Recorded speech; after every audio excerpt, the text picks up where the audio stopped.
In today's video, I'm going to teach you how to change the hire date of an employee in QuickBooks. Whether you're updating records or correcting an entry, changing the hire date is simple if you know where to go. Let's dive in and make this process as smooth as possible for you. To begin, make sure you've logged in successfully. Once you're logged in, you'll want to navigate to the right section. Start by selecting QuickBooks Online from your list of products.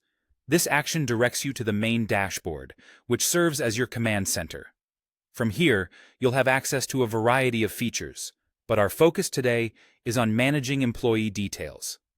To proceed, navigate to the Employees section. Keep an eye out for the Employees tab. It's usually prominently featured on your dashboard. Once you've clicked on it, you'll find yourself facing a list of all your employees. Depending on the size of your organization, this list might be quite lengthy.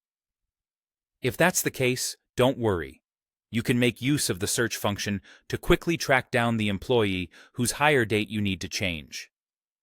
Once you've located the right employee, click on their profile to explore their details. You should see various sections here covering employment details, payroll, and other personal information. What you're looking for is typically labeled employment details or something along those lines. Click into this section next. There, you'll want to locate the Edit option, nestled somewhere within the employment details. This button is your gateway to making edits, especially when it concerns the hire date. Go ahead and click it to unlock the fields for editing. Now that you have access, scroll through to find where the hire date is displayed. Enter the new hire date with care, as accuracy is crucial.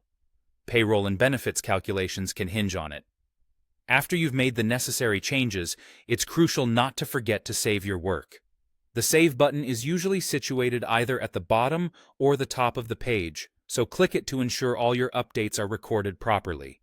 This step is essential, as it guarantees your changes are reflected throughout the relevant QuickBooks features.